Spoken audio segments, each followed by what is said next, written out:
For Inside Carolina, I'm Taylor Vippolis, and I want to start off by giving a game ball sticker to the entire Carolina defense.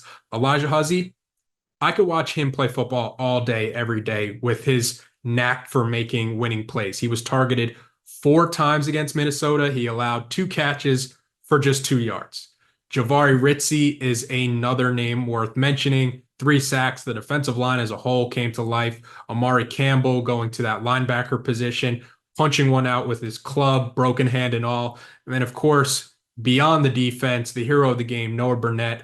Carolina does not win without Noah Burnett, who kicked the game-winning field goal, moving to a perfect 13 of 13 on field goal attempts, longer than 40 plus yards in his UNC career. When you have a kicker like that, it truly is a weapon when you have the confidence in your kicker to be like, hey, we only need to get like 15 yards to get into field goal position. And when Carolina has that confidence in their kicker, it takes a lot of pressure off everybody else, both on offense and defense. But in this day after breakdown, I want to spend the majority of the time talking about what I saw offensively because it's where the most concerns come from, and it's where it looks like the difference between a lot of wins and a lot of losses for Carolina will come from this year in these toss-up games and how that looks moving forward. First, a positive with the Carolina offense, Omar Hampton. He rushed for 129 yards and over 4 yards a carry against the defense that was coming downhill to fit from the secondary on just about every play. It's not breaking news to say that Omar Hampton is this great running back. I don't think I'm surprising anybody when I say that, yet it's still in need of a moment of reflection to appreciate how special it is to be able to impact a game the way that he did when defenses are telling you you are priorities one, priority two, and priority three, and that quarterback you have, yeah, we just don't have any respect for him, and he's going to have to beat us before we let you beat us. And with Omar and Hampton, 92 of his 129 rushing yards came after contact. And after Max Johnson's injury, Carolina's taking this step back now to reflect and evaluate what they have to work with. And at the very least, your main building block of your foundation is arguably the best running back in the country. And I know there's a lot of people out there doing the day after saying, like, what does Carolina have? The fact that your starting point is the best running back in the country, it's going to take a lot of load off thinking of how can we make this work. Now with somebody like Omar and Hampton, I kind of question how sustainable it is with Hampton getting 30 carries to make the team competitive, especially with these loaded box looks. That's going to be an issue, and it was going to be an issue even before Max Johnson got hurt, and now it's amplified even more because I'm watching that game early and I'm thinking this isn't it at the quarterback position. This isn't quarterback play that you can win with at the ACC level, and during those struggles I saw the narrative building on social media from the fans with why the backup quarterback is everybody's favorite player because of the unknown and the hope that the thought around, well, what's waiting has to be better than what we're seeing on the field. And from my time in locker rooms, that's not always true. And there's a reason why Harold didn't come in until Max Johnson got hurt. I was told by multiple people close to the program that the competition for the starting position wasn't all that close in training camp. So I believe when Mac Brown comes out during game week and he says that he was going to play 2 quarterbacks, it was largely a smokescreen to give Minnesota an extra thing that they thought that they would have to prepare for. Because in that first half, I thought there were multiple opportunities to look for a spark with a change at quarterback, but Carolina kept playing Johnson because of what the coaches have seen since the start of August when training camp began.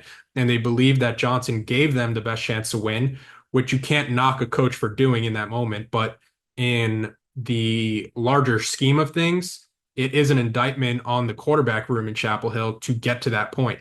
And I said it in a previous segment where there's smoke that there's fire, which Kobe Criswell coming back to Chapel Hill, transferring back from Arkansas, because in his mind at least, Jacoby Criswell is coming back and he's looking at this quarterback room and thinking he could beat out what was in front of him over time. And from what we saw in Minnesota, that's really not out of the realm of possibility.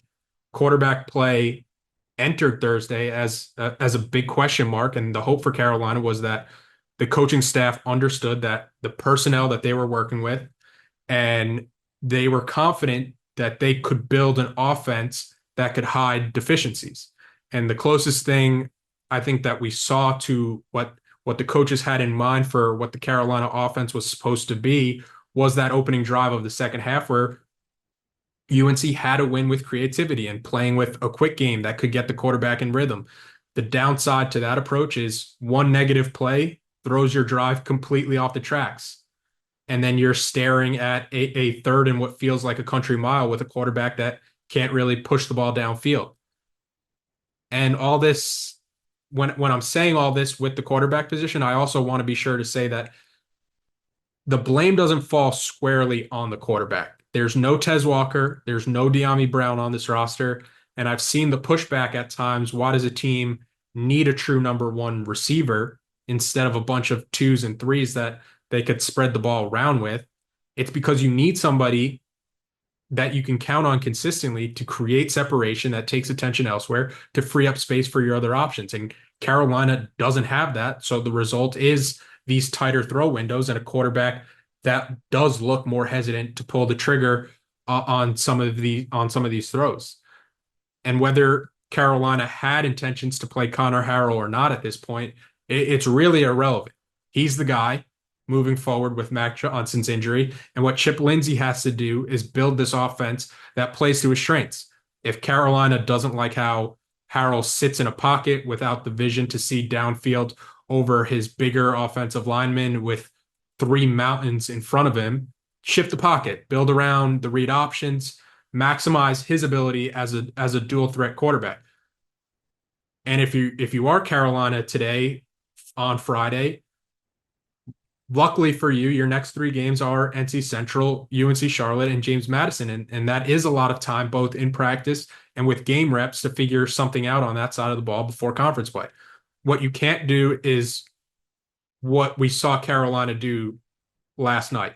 When Connor Harrell comes into the game against Minnesota, it felt like an offense that was turtling back into their shell. It didn't feel like there was a plan for him.